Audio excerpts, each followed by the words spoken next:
Hello out there to all you cool cats and kittens. Thank you so much for joining us. My name is Kate Goodall, and I'm the co-founder and CEO of Halcyon. We started this weekly series to add Halcyon Fellows' voices to everything that's out there right now, because we personally always find their perspective to be so informed, honest, and frankly, quite uplifting. For those of you who are new to this, Halcyon is a non-profit based in DC. We supercharge social entrepreneurs and civic-minded artists with extraordinary world-changing ideas. The biggest way that we do that is through fellowships. We provide a combination of housing, workspace, studio space, mentorship, stipends, and other resources. Just in terms of logistics for this morning, if you're not sure where the chat is, at the bottom of the screen, you should see a row of icons, one of which says chat. And this is where you can send messages during the event. And along the bottom row, you'll also find stuff like participants button, which we'll use later for the Q&A portion. If you run into any problems at all with Zoom, just post in the chat and a Halcyon team member will come to your aid right away. One other quick note, if one of our speakers mentions a website or other resources, we're going to try to keep a running list of those in the chat as well, but we'll also include it in our post-event email that you'll see, so keep an eye out for that tomorrow. I think that is all of the housekeeping things, so with that, let's dive in. I am so excited to be joined today by 3 Halcyon Fellows who've all started food businesses. I am going to hand off the virtual mic to each of them in just a second to introduce themselves and talk a little bit about their work. And I recommend that we start off with you, Noobsta.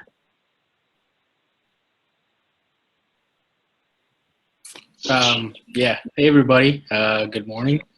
My name is Noobsta Vang. I'm the founder and CEO of Foodini. Basically, I was a part of one of the fellows in cohort 5. Of Halcyon, and basically what Foodini is where we started out as an online restaurant, and we focus primarily on hiring immigrant and refugee chefs and creating a space for them to be able to prepare their home recipes and sell it direct to customers. So we have an online meal delivery platform. We have a catering side of the business as well, and then we started a retail business working primarily with Whole Foods over the last about 13, 14 months.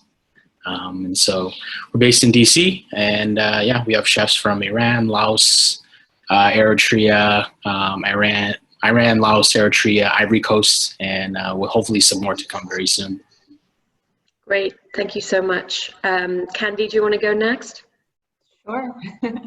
Hi, my name is Candy Sheebley. I'm the founder and head roaster of Southeastern Roastery. We are a wholesale and retail roaster that focuses on women throughout the value chain and mindfully curating the senses through not only coffee, but tea and food offerings as well. So we recently moved from Washington, D.C. to Baltimore. It's more of an expansion than an all-out move.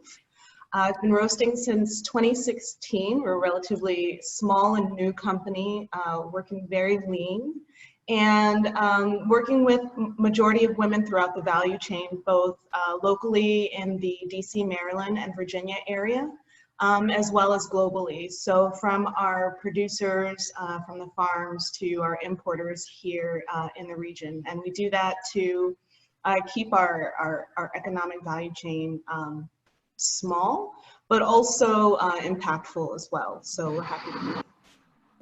And it is delicious. I have the Ethiopian in my cup this morning. I highly recommend it. Thank you. And last but not least, Ari, who was in our very first cohort at Halcyon. We're grateful for you for being our guinea pig, basically, Ari, as we got this thing up and launched. And it's so nice to see your face joining us again. Do you want to talk about Once Upon a Farm? Yeah, absolutely. Hello, everybody. My name is Ari Raz. I'm the president and co-founder of Once Upon a Farm, joining you from San Diego, California, bright and early this morning. It's a pleasure to be here. As Kate said, I was in the very first cohort of the Halcyon House when I was running my previous company, Pure Joy, which is a very similar business to what we do at Once Upon a Farm. Essentially, I've been on this mission since 2014 to bring fresh, refrigerated products to the baby food category. And I'm very happy to say that today we are in about 9,000 stores across the country, usually in the dairy section, with our cold pressed, high pressure processed baby food. That is the closest thing you'll find to homemade in the grocery store. Great. Thanks, Ari. If you're just joining us, we are here with Noop Servang, Candy Shibli, and Ari Raz, who are three of the Halcyon Fellows who are all part of the food industry. I want to start by asking each of you, the food and restaurant industry was pretty much the first and arguably worst affected industry by COVID-19 so far. I know most restaurants have been shut for a month, although some are doing delivery and pickup. Certainly grocery stores are seeing a great number of customers, but have a lot of supply chain challenges. Can you each talk a bit about how it's affecting your business and what you're seeing on the ground? We'll go in reverse order. So Ari, why don't you take that first? Sounds good. So I'll take this one from the grocery perspective, because that's where most of our business is located. So, when we think about impacts to grocery stores, a lot of people that I speak with, assume that all grocery stores are on fire right now. This is the time to be on store shelves. And for the most part, I wouldn't necessarily argue with you. But from a brand perspective, especially a brand that, we provide refrigerated products, and our supply chain really relies on just-in-time production and delivery. It's an incredibly challenging moment in our history, and I think in the history of many companies. You have challenges of forecasting. For instance, there was a period of time in March where people were really stocking up, and almost everybody in the natural products industry doubled sales within a week, or, between 50% to 100% sales. And then what we saw in April for a lot of brands that, for instance, rely on a lot of their business of Whole Foods, which are a lot of brands in my space, where you saw foot traffic at Whole Foods drop by up to 50% year on year. That's actually taken quite a devastating blow to a lot of brands. And, not just from a sales perspective, but also a forecasting and supply chain perspective, because again, this is very much a moving target for a lot of folks in grocery, and we're all just trying to keep up as best as we can, reading, up to the minute information on a daily basis and pivoting where we need to. Thanks. Nufsa, do you want to talk, given that you've got experience in grocery stores as well as also delivery and catering? I mean, you have many lines of business and I think can talk to a lot of this. Do you want to pick up where Ari left off there? Yeah, absolutely. I'd probably say, we kind of have a very mixed kind of experience so far, because we kind of dabble in three main kind of different channels. We do catering, traditional large groups, corporate stuff. We also do, we have small retail stands inside of Whole Food stores that we have, restaurant staff on site. And then we have our online delivery. So we're kind of, seeing all different aspects of it. And so, the first thing that really started to kind of, see that this is really, really real was that, you started to see basically restaurants close down. And a lot of my friends own restaurants, run restaurants. Most of them, are running independent restaurants. And so they're closing down, right? And they're trying to pivot very quickly to just, do the online, the takeout, the delivery, even when they weren't doing it before. And then also, like, my friends that run catering businesses, they have basically, including us, we had to basically shut down that part of the business because nobody's doing group gatherings, nobody's getting together. So you just start to see a lot of businesses just kind of close down, let their staff go, furlough their staff. and for us, we've kind of seen it all. We've seen catering come to a halt, our retail stores that we had to basically, close down temporarily, and then really just try to focus on delivery. So that's kind of been our saving grace, and everything that's been happening is just being able to leverage that and be able to still serve product to people, food to people, because they're primarily at home now. And so, we were on the verge of doing some pretty neat stuff with Whole Foods, but like Ari was saying, everything's been put on hold, right? Like normal store traffic patterns have changed, right? All the customers that we normally see coming into the stores, they don't come in anymore because they're not coming to work. They're not going to college. Like all the colleges are closed down.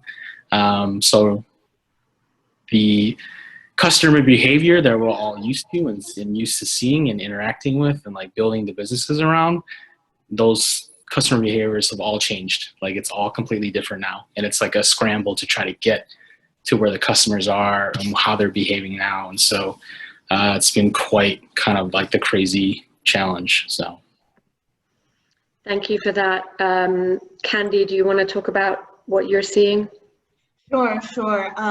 Just to basically second what Nupsa is saying, the customer interaction, and I think how my business and how I'm interacting with customers has definitely changed.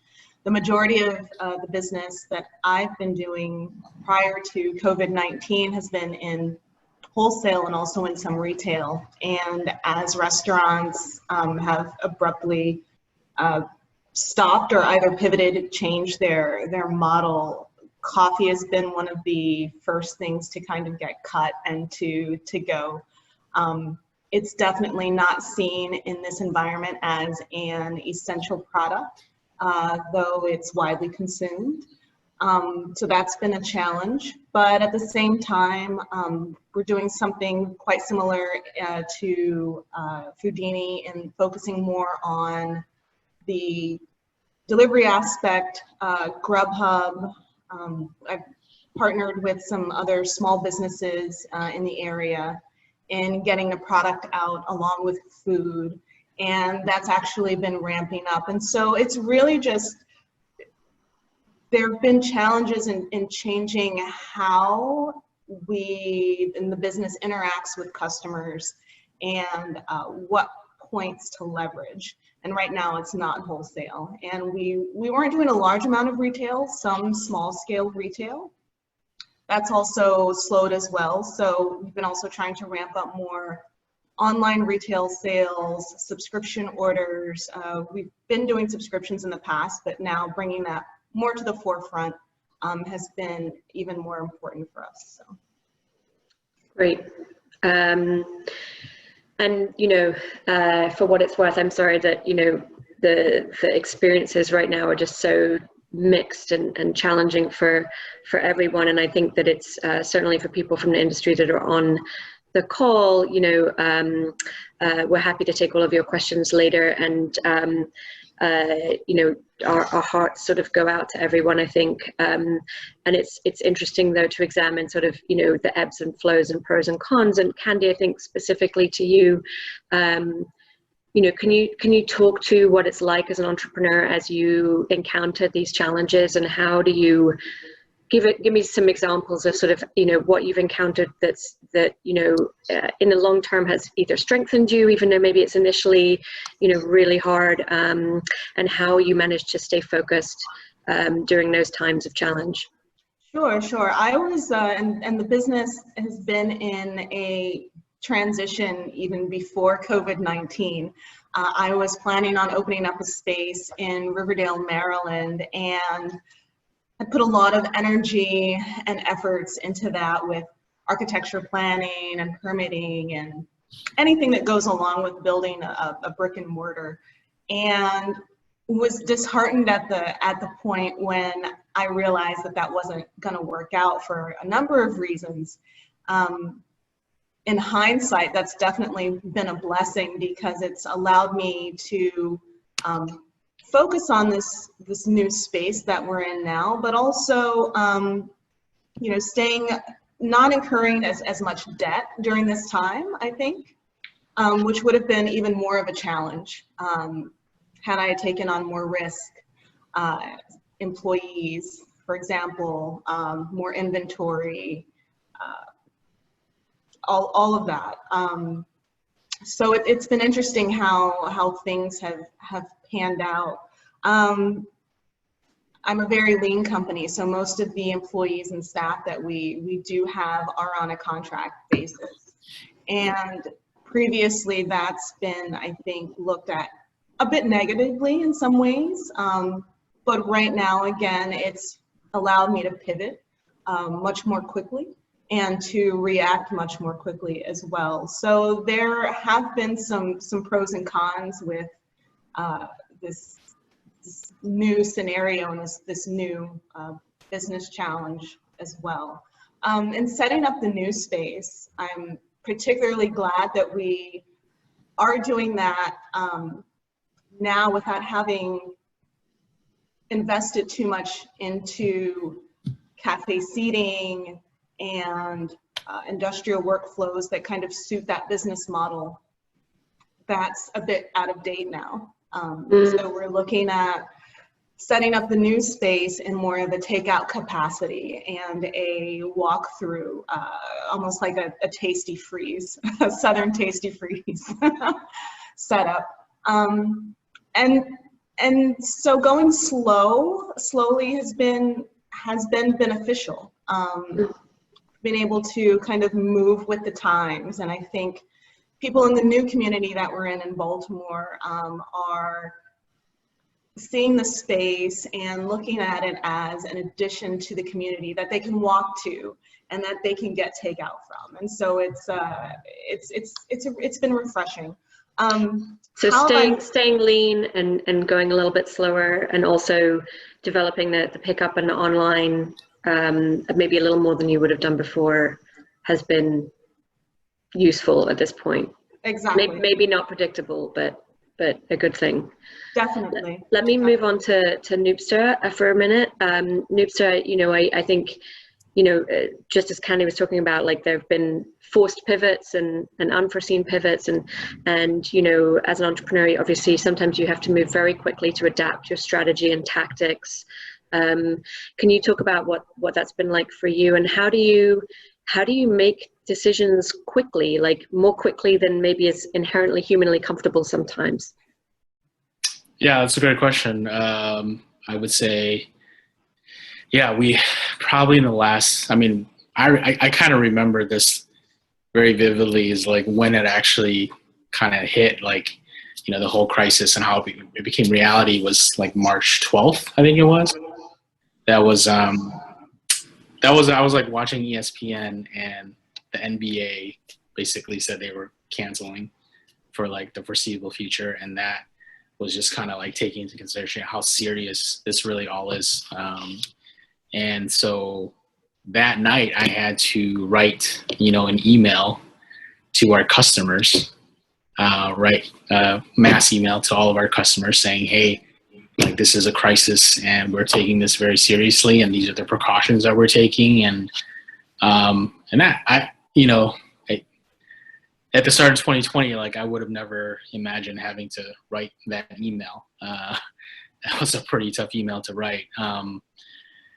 And so you got to make tough decisions based on, you know, the current situation. You take the information that you have and you try to make a decision off of that. And so it was tough because we had our retail stores at Whole Foods, and, you know, up until that point, they were doing super well. People really loved it. But basically we saw 100% decrease in sales. Like we were doing X amount, and within that week, from like March 10th through the next 7 days, it was all gone. Like there was no sales. Like we had our staff just standing there, you know, all day long, and we weren't doing any sales. So, you know, making the tough decision, I was like, all right, well, we can't operate this way. But then also, like, what do we do with our people that are there? Do we, you know, you start talking through like, what are the scenarios of, do we let people go? How do we try to support the people while they're here? Do we try to keep them on staff? And ultimately we kept everybody on staff, and we tried to basically shuffle people around because we had, over that same period of time, we have our online delivery, which we were already vertically integrated, right? We have our own delivery team. We manage all the back-end delivery, operations, fulfillment. And so that gave us a lot of flexibility to say, okay, we can actually leverage this and be able to get to customers, right? Get to where they are. And so by doing that, we were able to shuffle people around, saying we took our retail staff, brought them into our main kitchen to help with customer fulfillment, to help with, prep cooking and everything like that. So we were able to shuffle people around a little bit and keep them working. But yeah, I think even just with that, right, we went from there. That was like that first week, right? Making those tough decisions. What are we gonna do with our people? And then, the next Monday, it was like, we have to change our model because we're not gonna be able to sustain, everything given what we were doing. So up until that point, we were doing, pre-ordering. So people would order the night before to get it for the next day. And so we said, we have to get to same day delivery, right? We have to be able to get people food the same day that they order it. And so that was another entire like back end change in our operations in terms of fulfillment, inventory management. And then we had to say, all right, we have to expand our delivery. So we entered, 5 or 6 different cities, additional cities around DC. And so what's funny is like all those changes are stuff that we wanted to do, but we just never had time to do.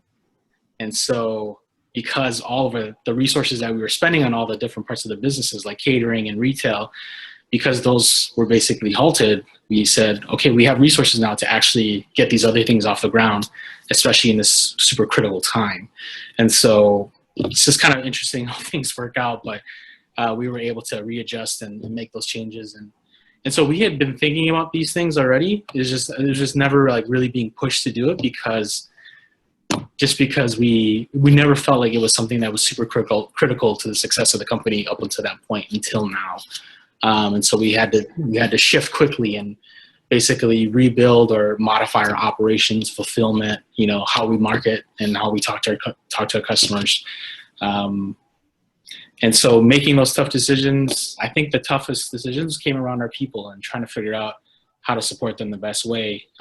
We had a very serious conversation with our staff where people didn't feel safe coming to work, right? Some people have to use public transportation. Some people, some of our staff, they're working very closely together in the kitchen at times. And so we had to switch to entirely different schedules. So now I'm working like third shift, right? So I'm, running operations third shift and my COO is running the daytime shift. And we had to make these changes. Otherwise our people, we're not following the right protocols to keep our people safe. So it's been a complete like strategy change every week. Basically, it's like Monday we change something completely new, see how it goes for the week, reevaluate, and then make changes for the next Monday. And that's kind of been how it's been going every week up until now. Yeah, I think the crisis is forcing clarity for a lot of people. And I hear you that you're sort of staying nimble and that your team is being flexible in terms of their roles. I'm hearing that from a lot of entrepreneurs right now.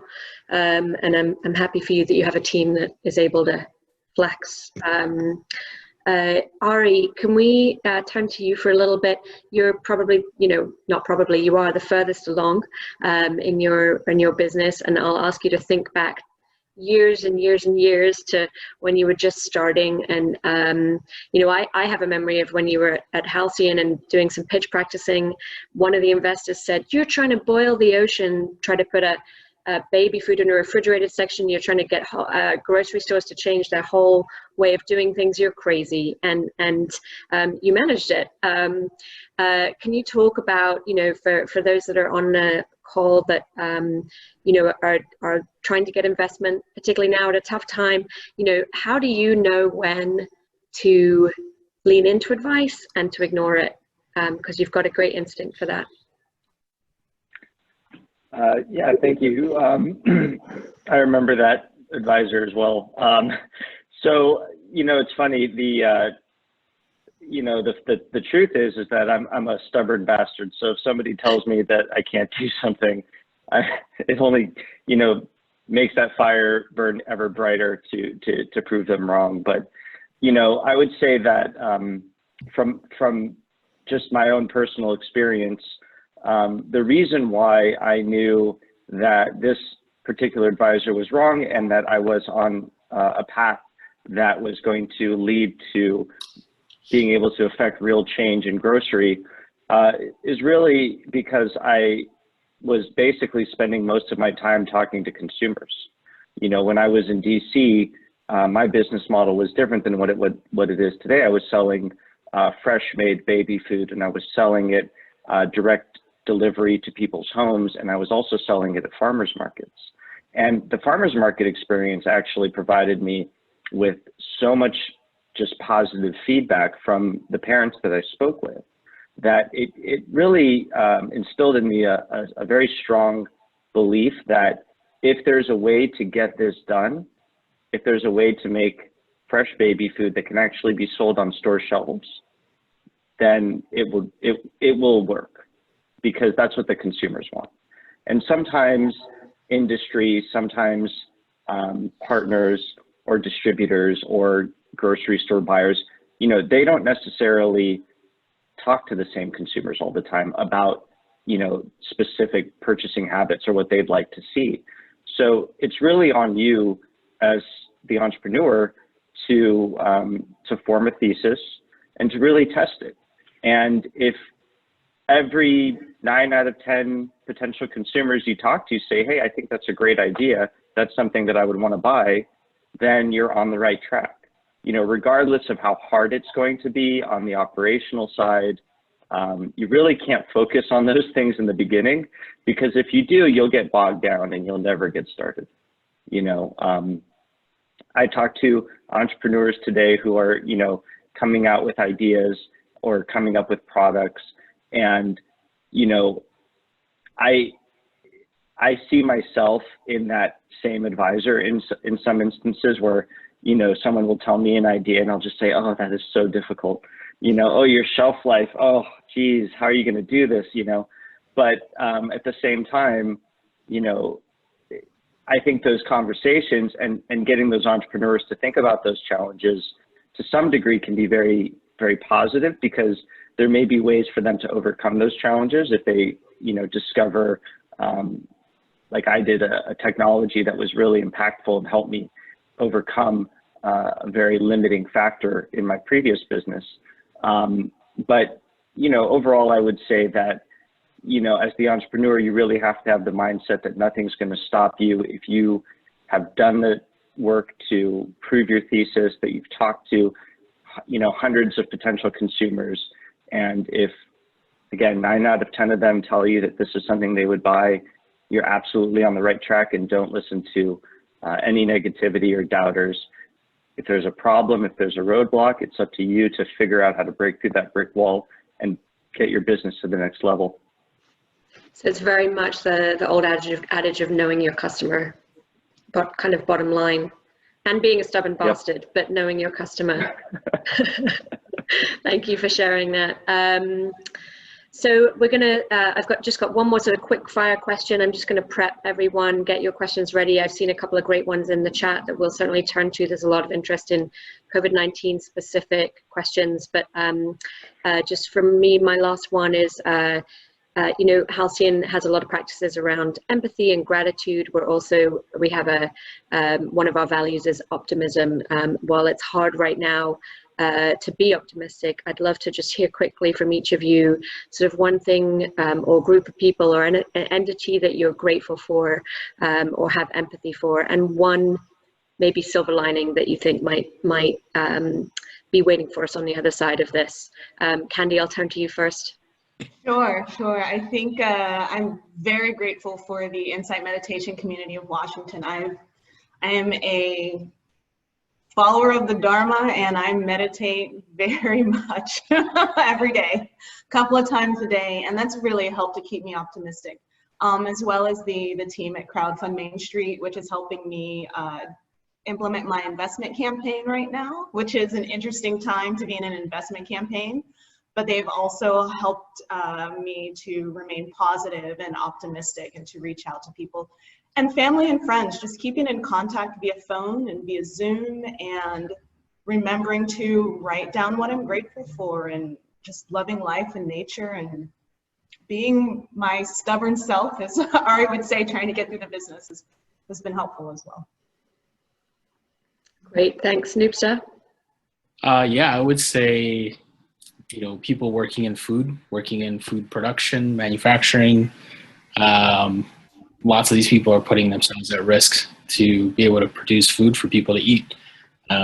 So people that are, that are making working on the farms, or putting, food on the store shelves, or just people like on my team that are coming into work and playing a really, really critical part in keeping people fed and keeping people, somewhat some normalcy into their daily lives. I think that's something that I've seen kind of, everybody's kind of shifted their daily kind of routines, and it's always nice to have some kind of normalcy, like, being able to order takeout or something like that. Yeah, just being thankful for the people that are making the food, and as well as our hospital, healthcare workers who are, on the front lines of everything that's going on. So. Thank you. And Ari, what about you? Yeah, I mean, I'm very similar to Nusa. I'm very grateful for all of those people working in food, from the production end of things to distribution, and the grocery store workers. Those are the people who are really ensuring that throughout this crisis, we can at least have a bit of normalcy in our lives. The one thing I can do when I leave my house is go to the grocery store. So it's kind of like my, that's like my weekend, like, fun thing to do now. Just yeah, it's like the only third place now, right? Yeah. Yeah, exactly. There in so the park. I'm very grateful. I'm very grateful for that. And I remember the first week after the shelter at home was in place, I went to my local grocery store, which is called Sprouts, and they were completely sold out of chicken.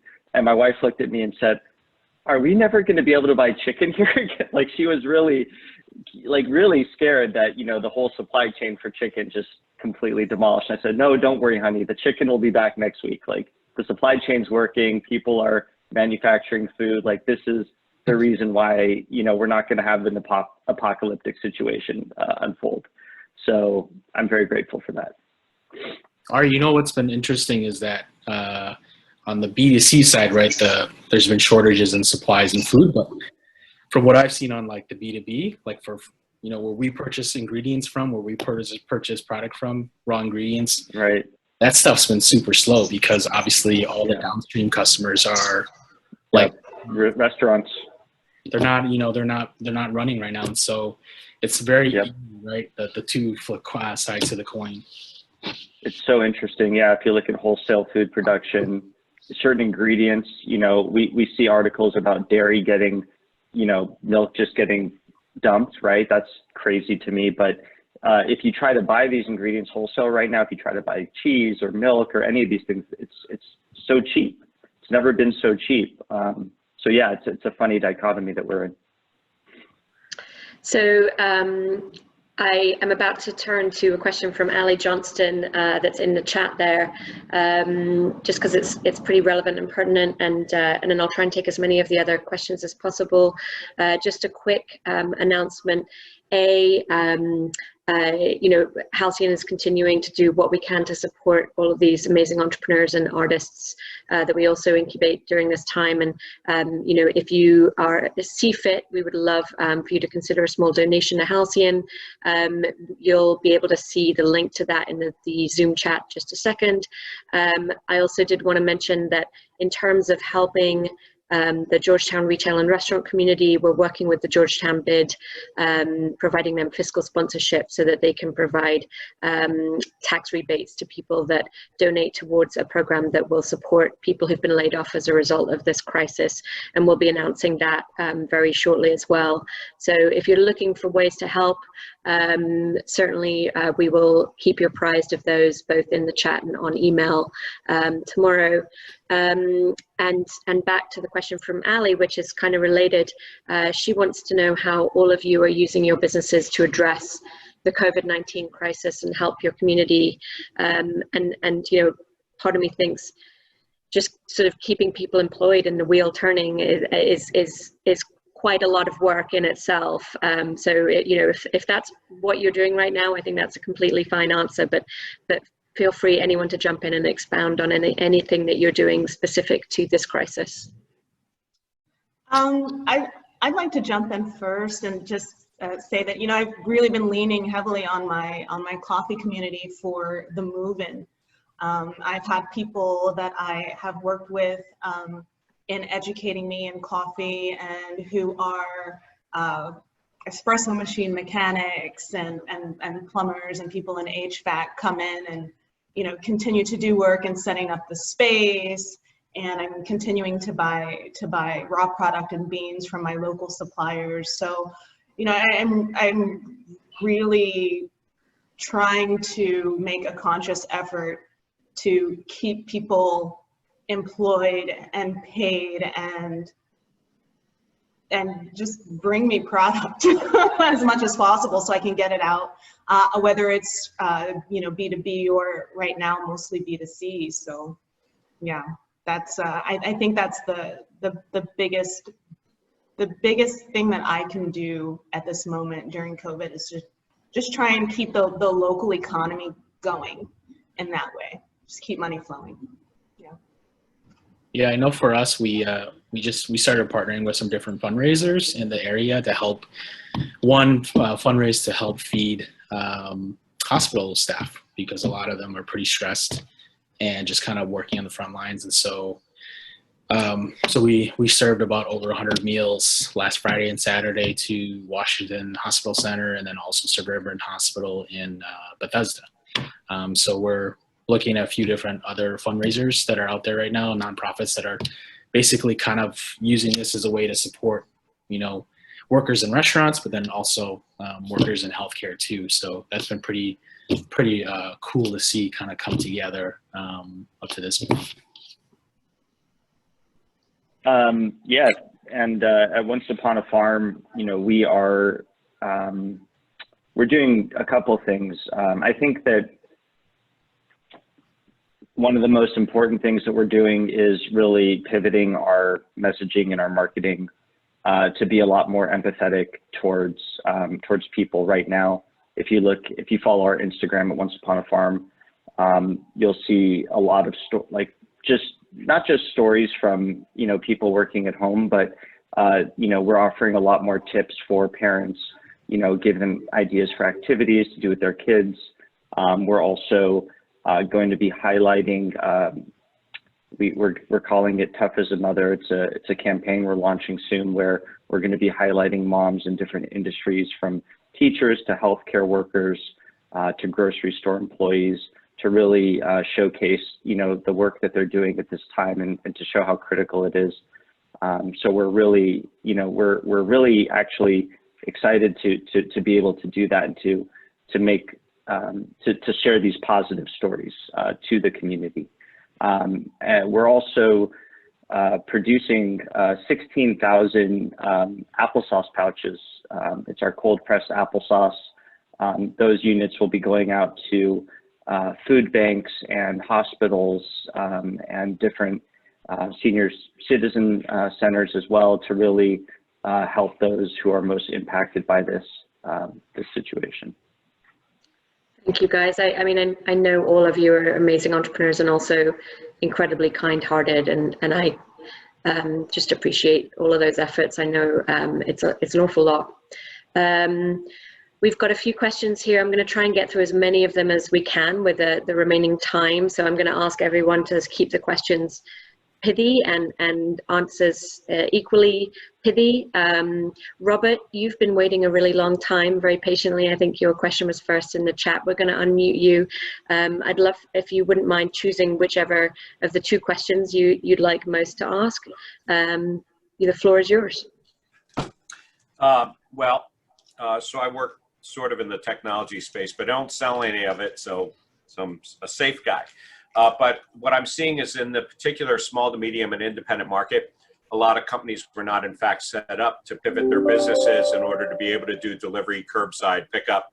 And I'm just sort of curious whether you guys were actually already set up to expand the marketplace. A lot of times locally people use a very small company with a very targeted, but now you need to reach a wider group. So were you prepared, to implement and just continue to expand the business and pivot? So what was your tech side like beforehand, and what is it like now, maybe?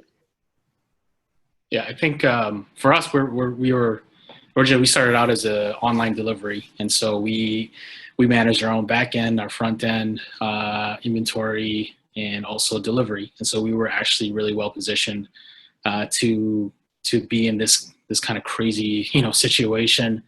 I know a few different restaurants and also catering companies where they tried to pivot and go into takeout and try to get on DoorDash and Uber Eats and all these delivery partners. But when you're looking at delivery, it's a whole different model, right? Price points are different, customer experience is different, packaging is different, product is different. Like the foods that you make for dine-in are you have to think about how it's going to travel, how it's going to work when somebody's taking out. And so that's a huge shift, right, in the mindset of somebody who's producing, food. And so I've talked to a few different people who've pivoted, but they just said it wasn't sustainable. It didn't make sense for them, and they would rather just close down. And so that's kind of been, the situation that's been happening.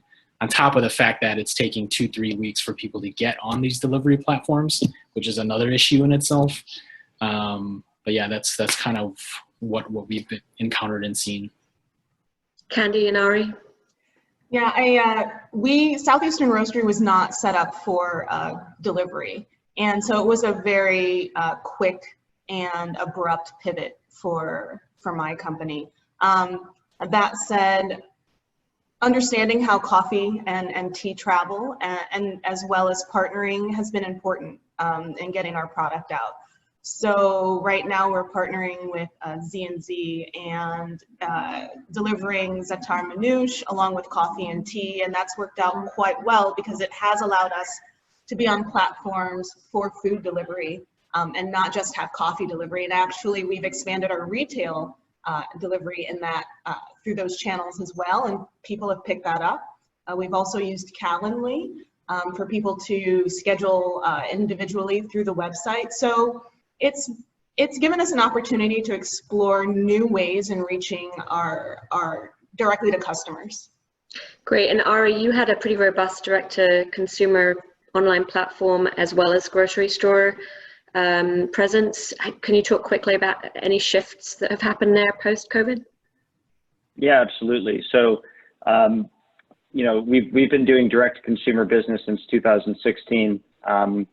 Originally had 2 guys in a warehouse packing boxes for us, but now we've actually offloaded that onto different partners across the country to do the packing and the fulfillment.